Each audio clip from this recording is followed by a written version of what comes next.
Is 2020 cancelled? I've heard that a lot. 2020, this year that has been so tough on so many of us. This year that has taken over our daily lives, forced us to stay at home, stay in quarantine, and linger in our thoughts and think about all the things we could be doing, but that we are not doing. This year has been irreplaceable for me myself in a lot of ways. I mean, I've been personally affected. My parents were planning on coming here for my graduation, and that did not happen. More on that later, in terms of their sponsorship process as well. But in reality, all of us are struggling and adapting to this in many different ways. So today, I want to talk about how 2020 is in fact not cancelled. No words can be said. Amazing. Thank you so much.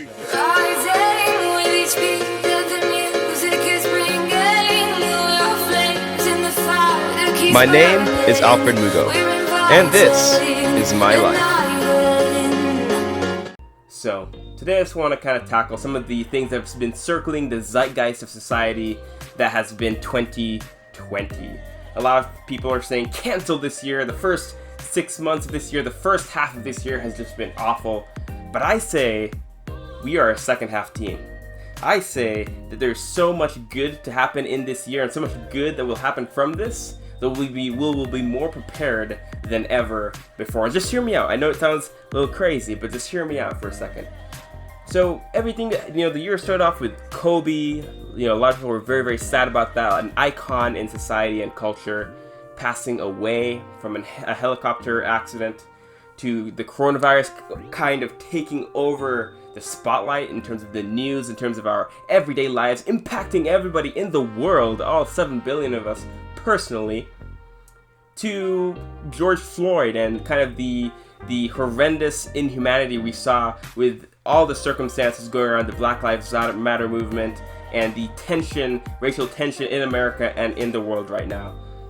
All of these very, very sensitive topics, and it goes on to murder hornets and who even knows? There's murder hornets going around. There are aliens supposedly in the midst of this. There's hurricane scares. There's all sorts of things going on this year. So this has been a year of discomfort.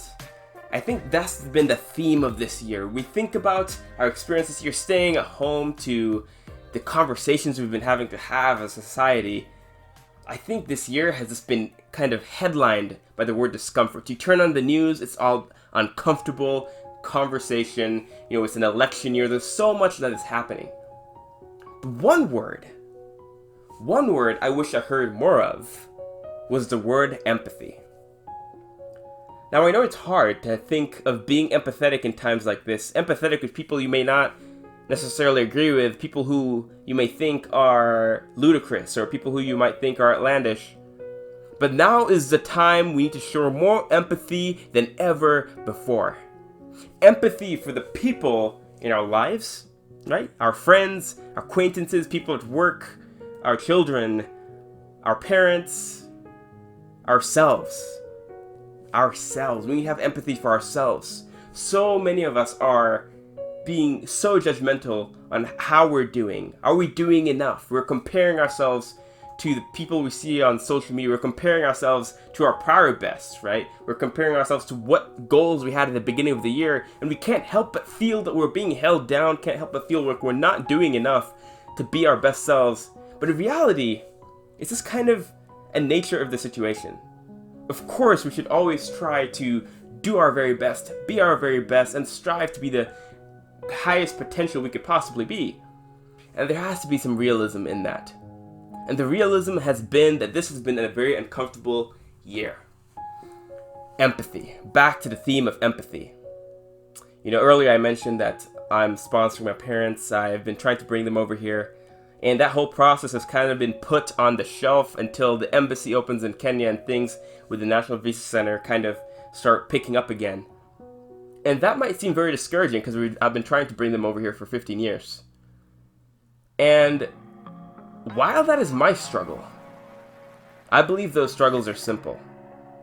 I understand their struggles of my own, but I think they're simple. And I think they're simple because in the grand scheme of things, I bet in the good of people and in gratitude. my struggles, my parents' struggles, my family's struggles, they're difficult. But we all have our own challenges. You all have your own challenges, your own personal dragons that you're dealing with. And there are people who are dying right now from disease, could be coronavirus, could be anything else. People who are suffering, people who are poor, people who are having a hard time making a living right now. I have family in Kenya that cannot go to school because schools aren't open. But I also know that in Kenya, it's a very, very different economy, and people are suffering because they need to make the money the day before they eat. Those are very, very different circumstances than mine in this first world country that is America, that is the land of opportunity, and the land I'm so grateful to be in. The land that also has its flaws. That's why, again, I come back to this theme of empathy. But what does empathy mean? Empathy means seeking to understand before being understood. Very famous quote, been said in many, many different places. How to Win Friends and Influence People, 7 Habits of Highly Effective People. Many authors, leaders cite that quote. Seek to understand before being understood.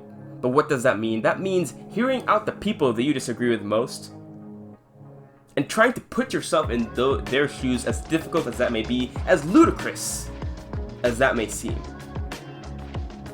Even if their ideas are so outlandish that they make you feel so uncomfortable inside and think, how can I have empathy for this person? You have to understand the only way to bridge this gap in our society today, with all the differences that we have, is to come together and focus on we. Focus on togetherness. Things in society have only ever been solved together. And that is what I want to sit with you. By pushing people away in our society, by barraging people, calling people names, I don't think that is helping the overall goal of awareness that we want in this world. This overall goal of happiness we want for everyone around us, and equality that we want for everybody around us. This goal of equality will only come when we focus on we, and we focus on empathy. Putting yourself in the shoes of somebody you don't have any relationship with. I don't understand what it means and is to be white in America today. That is not my experience as a person. I'm African American, I'm black, I'm Kenyan American. I don't understand what it feels like to be a woman today in 2020. I don't understand what it means to be Alaska Native today. I don't understand what it means to be Latinx today. But I can seek to understand before being understood, and I can seek to reach out to those people in my life and in my communities so we can further bridge this gap and we can come together. Empathy is one of my favorite words because empathy is rooted in kindness and gratitude. If we are all kind to each other, we will come together more and we will solve so many issues. So when I say that I and my experiences are my experiences and that my issues and my challenges with sponsoring my parents or whatever it is are my issues, that is my experience. You can have empathy for me and I can have empathy for you and your experiences that could be very, very different from mine. But we must keep things in perspective and be grateful every single day, because every day is a miracle.